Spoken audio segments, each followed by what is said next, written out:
அடிக்குது அடிக்குது சிறு அரும்புகள் மணல் வெடிக்குது வெடிக்குது வனம் விட்டு வனம் வந்து மரங்கொத்தி பறவைகள் மனம் விட்டு சிரிக்கின்றது.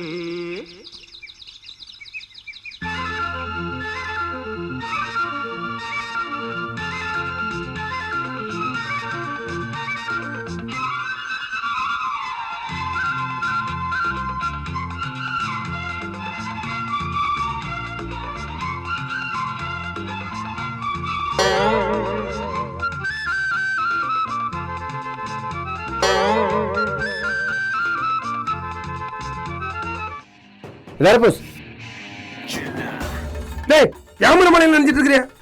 இந்த மலையில என்ன நோய் என்ன வருது தெரியுமா? மலையில நினைச்சா நோய் வருமா? மழையும் வெயிலும் அந்தந்த சீசன்ல வரும்போது அனுபவிக்கணும்யா. அப்பதான் தெம்பா இருக்க முடியும். இல்லன்னா அல்பாயுஸ்ல போய் சேர்ந்துருவாரு. ஆமா, அது என்னது கொண்டா? செல்லு இல்ல, செல்லுக்கு கவரு. இதை வச்சு படமாச்சிருக்கிறியா? போங்கலங்க